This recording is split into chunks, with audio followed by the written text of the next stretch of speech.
ತುಮಕೂರು ಸಿದ್ಧಗಂಗಾ ಮಠಕ್ಕೆ ನೀರಿನ ಹಾಹಾಕಾರ ಎದುರಾಯಿತಾ? ಎಸ್, ಮಠದ ವಿಚಾರದಲ್ಲಿ ರಾಜ್ಯ ಸರ್ಕಾರ ಮಾತು ತಪ್ಪಿದೆ. ಇದರ ಪರಿಣಾಮ ಮಠದಲ್ಲಿ ಈಗ ನೀರಿನ ಸಮಸ್ಯೆ ಎದುರಾಗಿದೆ. 70 ಲಕ್ಷ ಬಿಲ್ ಪಾವತಿ ಮಾಡದಷ್ಟು ಬಡವಾಯ್ತಾ ಕರ್ನಾಟಕ ಸರ್ಕಾರ? ಹಾಗಾದ್ರೆ 10,000 ಮಕ್ಕಳಿಗೆ, ಭಕ್ತಾದಿಗಳಿಗೆ ನೀರು ನೀಡೋದಿಕ್ಕೆ ಮೀನಾಮೇಷ ಎಣಿಸಲಾಗ್ತಾ ಇದೆ. ಕೆಐಎಡಿಬಿಗೆ ವಿದ್ಯುತ್ ಬಿಲ್ ಪಾವತಿ ಆಗಿಲ್ಲ. ಸಿದ್ಧಗಂಗಾ ಮಠಕ್ಕೆ ವಿದ್ಯುತ್ ಸಂಪರ್ಕವನ್ನ ಬೆಸ್ಕಾಂ ಕಡಿತಗೊಳಿಸಿದೆ. ದೇವರಾಯಪಟ್ಟಣ ಕೆರೆಗೆ ನೀರು ಹರಿಸುವಂತಹ ಪ್ರಕ್ರಿಯೆ ಈಗ ಸಂಪೂರ್ಣವಾಗಿ ಬಂದ್ ಆಗಿದೆ. ಫೆಬ್ರವರಿ 6ರಿಂದ 20ರವರೆಗೂ ಕೂಡ ಮಠದಲ್ಲಿ ಜಾತ್ರೆ ನಡೆಯುತ್ತೆ.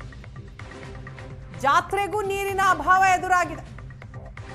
ಜಾತ್ರೆಗೆ ಪ್ರತಿದಿನ 1 ಲಕ್ಷಕ್ಕೂ ಹೆಚ್ಚು ಜನ ಬರ್ತಾರೆ. ಅಂತಹ ಸಂದರ್ಭದಲ್ಲಿ ನೀರಿಲ್ಲ ಅಂತಂದ್ರೆ ಹೇಗಿರುತ್ತೆ? ಸಿದ್ಧಗಂಗಾ ಮಠದ ವಿಚಾರದಲ್ಲಿ ರಾಜ್ಯ ಸರ್ಕಾರ ಕೊಟ್ಟಂತಹ ಮಾತನ್ನ ತಪ್ಪಿದೆ. ದೇವರಾಯಪಟ್ಟಣ ಕೆರೆಗೆ ನೀರು ಹರಿಸುವ ಪ್ರಕ್ರಿಯೆ ಸದ್ಯ ಸಂಪೂರ್ಣವಾಗಿ ಬಂದ್ ಆಗಿದೆ. ಸಿದ್ಧಗಂಗಾ ಮಠದಲ್ಲಿ ನೀರಿನ ಸಮಸ್ಯೆ ತಲೆದೋರಿದೆ. 70 ಲಕ್ಷ ಬಿಲ್ ನಾವೇ ಕಟ್ತೇವೆ ಅಂತ ಸಚಿವ MB ಪಾಟೀಲ್ ಅವರು ಹೇಳಿದರು. 1 ವರ್ಷ ಆದರೂ ಕೂಡ ಬಿಲ್ ಪಾವತಿ ಮಾಡಿಲ್ಲ. ಹಾಗಾಗಿ ವಿದ್ಯುತ್ ಸಂಪರ್ಕ ಕಟ್ ಆಗಿದೆ. ಬಿಲ್ ಕಟ್ಟದಿರುವ ಮಾಹಿತಿ ಕೊಡಲು ಕೆಐಎಡಿಬಿ ಹಿಂದೇಟು ಹಾಕಿದೆ. 70 ಲಕ್ಷ ಬಿಲ್ ನಾವೇ ಕಟ್ತೇವೆ ಅಂತ ಸಚಿವ MB ಪಾಟೀಲ್ ಅವರು ಭರವಸೆಯನ್ನ ಕೊಟ್ಟಿದ್ರು. ಆದರೆ ಇಲ್ಲಿಯವರೆಗೂ ಭರವಸೆ ಈಡೇರಿಲ್ಲ. ಸಿದ್ಧಗಂಗಾ ಮಠ ನಮ್ಮ ದೇಶದಲ್ಲಿರುವಂಥ ಒಂದು ಅತ್ಯಂತ ಪವಿತ್ರವಾದಂಥ ಮಠ, ಬಹಳಷ್ಟು ಕೊಡುಗೆಯನ್ನು ಕೊಟ್ಟಂಥ ಮಠ, ಶ್ರೇಷ್ಠವಾದಂಥ ಮಠ. ಅದಕ್ಕೆ ಯಾರು ಕೂಡ ದುಡ್ಡನ್ನು ಕಲೆಕ್ಟ್ ಮಾಡೋಂಥ ಪ್ರಶ್ನೆ ಬರೋದಲ್ಲ. ಇನ್ನಾವುದನ್ನು ತಮ್ಮ ಡ್ಯೂಟಿ ಮಾಡೋಕ್ಕೆ ಹೋಗಿ ಏನೋ ಒಂದು ಮಾಡ್ಕೊಂಡಿರ್ತಾವೆ ಎಡವಟ್ಟು.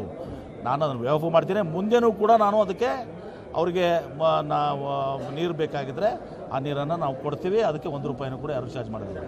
ಸಿದ್ಧಗಂಗಾ ಮಠ ನಮ್ಮ ದೇಶದಲ್ಲಿರುವಂಥ ಒಂದು ಅತ್ಯಂತ ಪವಿತ್ರವಾದಂಥ ಮಠ, ಬಹಳಷ್ಟು ಕೊಡುಗೆಯನ್ನು ಕೊಟ್ಟಂಥ ಮಠ, ಶ್ರೇಷ್ಠವಾದಂಥ ಮಠ.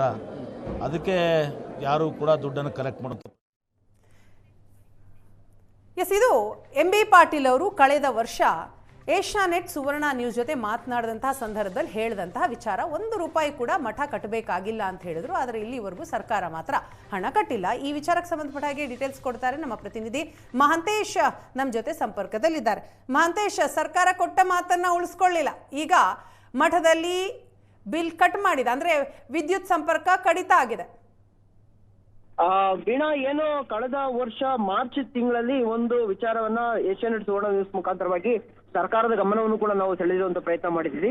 ಆ ಒಂದು ಸಂದರ್ಭದಲ್ಲಿ 70 ಲಕ್ಷ ಹಣ ಕಟ್ಟಬೇಕಾಯಿತು, ನೀರಿನ ಬಿಲ್ಗೆ ಸಂಬಂಧಪಟ್ಟಂತ ಹಣ ಏನಿತ್ತು, ವಿದ್ಯುತ್ ಬಿಲ್ ಏನಿತ್ತು, ಅದನ್ನ ಸರ್ಕಾರ ನಾವೇ ಭರಿಸ್ತೀವಿ ಅನ್ನೋ ಒಂದು ಮಾತನ್ನು ಖುದ್ದು ಸಚಿವ MB ಪಾಟೀಲ್ ಅವರು ಹೇಳಿದ್ರು. ಅದನ್ನು ಕೂಡ ನಾವೀಗ ಕೇಳಿದ್ವಿ. ಆದ್ರೆ ಇದೆಲ್ಲವೂ ನಡೆದು ಈಗ 1 ವರ್ಷ ಹತ್ರ ಬಂದರೂ ಕೂಡ ಸರ್ಕಾರ ಬಾಕಿ ಇರುವಂತಹ 70 ಲಕ್ಷ ಹಣವನ್ನ ಕಟ್ಟೋದಾಗ್ಲಿ ಅಥವಾ ಮನ್ನಾ ಮಾಡೋದಾಗ್ಲಿ ಯಾವುದನ್ನು ಕೂಡ ಮಾಡಿರ್ಲಿಲ್ಲ. ಅಂದ್ರೆ ಸಚಿವರು ಭರವಸೆ ನೀಡಿದ್ರು. ಆದ್ರೆ ಇದೀಗ ಅದ್ಯಾವುದು ಕೂಡ ಆಗಿಲ್ಲ. ಮತ್ತೆ ಇದೀಗ ಸಿದ್ಧಗಂಗಾ ಮಠದಲ್ಲಿ ಜಾತ್ರೆ ಶುರುವಾಗುವಂತದ್ದು. ಮುಂದಿನ ವಾರ ಈ ಒಂದು ಜಾತ್ರೆ ನಡೆಯುತ್ತೆ. ಸಹಜವಾಗಿ ಜಾತ್ರೆಗೆ ಲಕ್ಷಾಂತರ ಜನರು ಬರ್ತಾರೆ. ಮತ್ತೆ ಪ್ರತಿನಿತ್ಯ 10,000 ವಿದ್ಯಾರ್ಥಿಗಳು ಇರುವಂತದ್ದು. ಅವರ ನಿರ್ವಹಣೆಗೆ ಸಾಕಷ್ಟು ನೀರಿನ ಲಭ್ಯತೆ ಬೇಕಾಗತ್ತೆ. ಈಗ ಸದ್ಯ ಸಿದ್ಧಗಂಗಾ ಮಠಕ್ಕೆ ಒಂದು ಹೇಮಾವತಿ ನೀರು ಮುಖಾಂತರವಾಗಿ, ಅಂದ್ರೆ ಹೊನ್ನೇನಹಳ್ಳಿ ಕೆರೆಯಿಂದ ನೀರನ್ನ ಕೊಡುವಂತದ್ದು. ಕೊಟ್ಟಾದ ಬಳಿಕ ಅದನ್ನು ಸಿದ್ಧಗಂಗಾ ಮಠದಲ್ಲೇ ಇರುವಂತಹ ಪಕ್ಕದಲ್ಲಿರುವಂತಹ ದೇವರಾಯಪಟ್ಟಣ ಕೆರೆಯಲ್ಲಿ ಡಂಪ್ ಮಾಡಿ ಅಲ್ಲಿಂದ ಮಠಕ್ಕೆ ನೀರು ಕೊಡುವಂತ ವ್ಯವಸ್ಥೆ, ಈ ಒಟ್ಟಾರೆ ವ್ಯವಸ್ಥೆ ಇರುವಂತದ್ದು. ಆದ್ರೆ ಈಗ ಈ ಸಿದ್ಧಗಂಗಾ ಮಠಕ್ಕೆ ಬರ್ಬೇಕಾದಂತ ಪಾಲು ನೀರು, ಅಂದ್ರೆ ಬಾಕಿ ವಿದ್ಯುತ್ ಬಿಲ್ ಕಟ್ಟಲೇ ಇರೋದ್ರಿಂದಾಗಿ ಆ ನೀರಿನ ಅಭಾವ ಎದುರಾಗಿರುವಂತದ್ದು. ಮುಂದೆ ಜಾತ್ರೆ ಇರೋದಂತ ಸಂದರ್ಭದಲ್ಲಿ ನೀರಿನ ಅಭಾವವಾಗಿ ಬರುವಂತಹ ಭಕ್ತರಿಗೆ, ಮಕ್ಕಳಿಗೆ ತೊಂದರೆ ಆಗುವಂತ ಸಾಧ್ಯತೆ ಇರುವಂತದ್ದು. ಹಾಗಾಗಿ ಈಗ ಮಠದವರಿಗೆ ಒಂದು ಆತಂಕ ಎದುರಾಗಿದ್ದು. ಸರ್ಕಾರ ಮಾತು ಕೊಟ್ಟಿತ್ತಾದ್ರೆ ಈವರೆಗೂ ನಡೆದಿಲ್ಲ, ಏನ್ ಮಾಡೋದು ಅನ್ನೋದು ಕೂಡ ಅವ್ರಿಗೂ ಏನು ತೋಷದಲ್ಲೇ ಇರುವಂತಹ ಒಂದು ಪರಿಸ್ಥಿತಿ. ಮತ್ತೊಂದು, ಈ ಅಧಿಕಾರಿಗಳ ಮಟ್ಟದಲ್ಲಿ ಕೂಡ ನಾವು ಈ ಬಗ್ಗೆ ಪರಿಶೀಲನೆ ಮಾಡಿದಂತ ಸಂದರ್ಭದಲ್ಲಿ ಏನು 70 ಲಕ್ಷ ರೂಪಾಯಿ ಏನು ಬಾಕಿ ಇತ್ತು ಅದನ್ನ ಕಟ್ಟೋದಕ್ಕೆ ಸಂಬಂಧಪಟ್ಟಂಗೆ ಒಂದು ಕಮಿಟಿಯನ್ನ ಮಾಡಿರುವಂತದ್ದು. ಆ ಕಮಿಟಿಯಲ್ಲಿ ಇನ್ನೂ ಕೂಡ ಚರ್ಚೆಯ ಹಂತದಲ್ಲೇ ಇದೆ.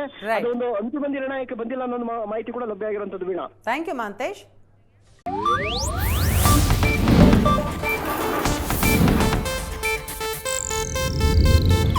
ಇದು ಏಷ್ಯಾನೆಟ್ ನ್ಯೂಸ್ ನೆಟ್ವರ್ಕ್ ಪ್ರಸ್ತುತಿ.